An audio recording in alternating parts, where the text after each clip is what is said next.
E aí pessoal, tudo bem? Eu sou Jennifer Cruz, professora de História, e essa é mais uma aula sobre História Geral. Mais especificamente, o nosso assunto de hoje é Grécia Antiga. Sim, assunto muito importante não somente para suas provas de vestibular, como também para suas provas escolares. Mas aí, para a gente começar essa aula, eu preciso te dizer: por que é que a gente tem tanta preocupação em estudar uma civilização tão antiga?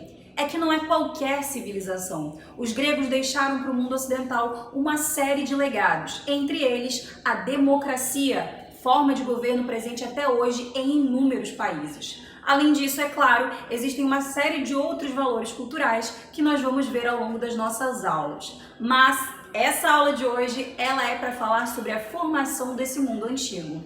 Mais especificamente, como é que se forma aquilo que nós chamamos de Hélade. Mas aí calma, Hélade é o nome que a gente vai dar para um conjunto cultural que se desenvolve na Grécia. Na prática, eles nem se entendiam como gregos, esse foi o nome atribuído pelos romanos. Eles se entendiam como helenos. Mas por que helenos? É porque eles partilhavam de vários valores que os tornavam até semelhantes em alguns aspectos, como acreditar na mesma língua, nos mesmos deuses e nos mesmos mitos. Diante de tudo isso, a Hélade, então, vai se formar principalmente a partir da migração de 4 povos: jônios, aqueus, eólios e dórios. Mas antes que esses povos indo-europeus se fixassem lá na região europeia, mais especificamente na Península Balcânica, o que vai acontecer? Simples, a gente vai ter a civilização creto-micênica se desenvolvendo. Lá na ilha de Creta, a gente vai ter a formação de uma nobreza palaciana.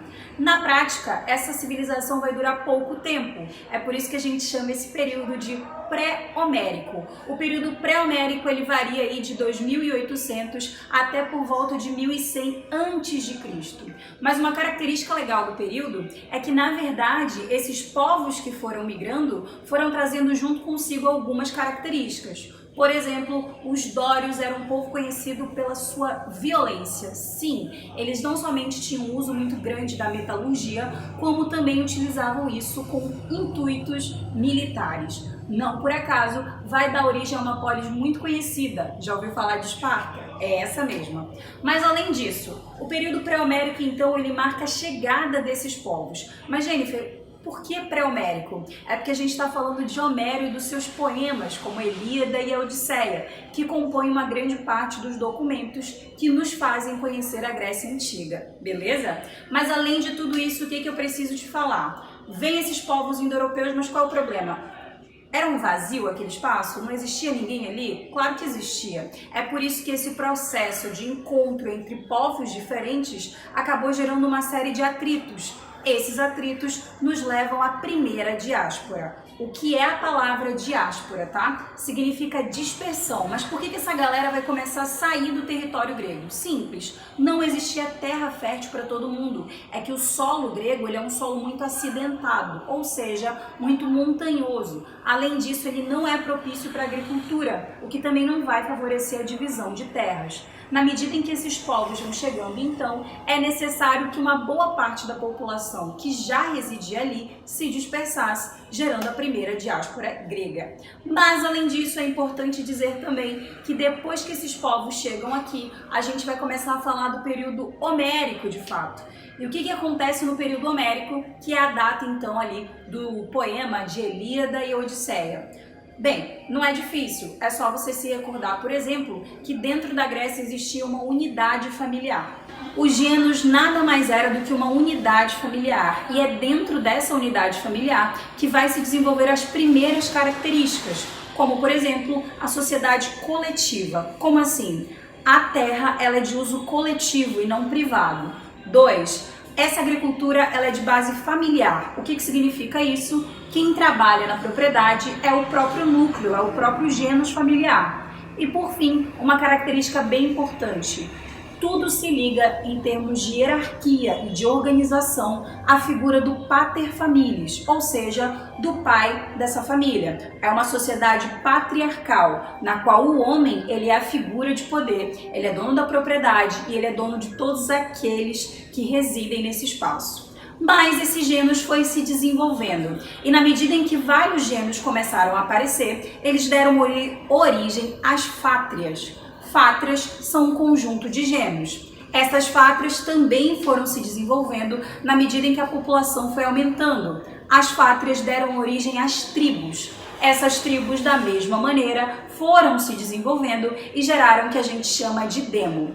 É o demo que dá origem à palavra povo, ou seja, pensa comigo, a gente está falando de um processo de aumento populacional e é essa galera que vai começar a ter a necessidade de fundar uma polis, de fundar de fato cidades-estado, nas quais elas pudessem votar, decidir as suas leis, ter uma vida política, uma organização social, um conjunto de leis e de regras. É assim que nasce a polis grega. Mais especificamente também, a gente vai passar por um outro período, que é o período arcaico. Na medida em que os gêneros, as fátrias, as tribos e as demos se desenvolveram, surgiu no período arcaico, ali por volta de 800 até o ano de 500 a.C., surgiram de fato as cidades.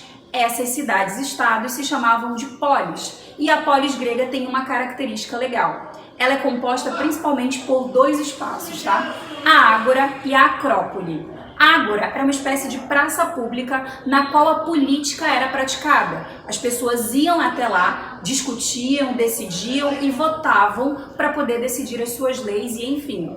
Na ágora também era um espaço bem curioso, porque era um espaço cultural. Era lá que acontecia, por exemplo, as peças de teatro. O teatro nasce na Grécia, para quem não sabe também. E aí, além de tudo isso, o que a gente pode destacar? A Acrópole, que era a parte da cidade composta pelos grandes prédios mais importantes, pelos templos dos deuses e assim vai.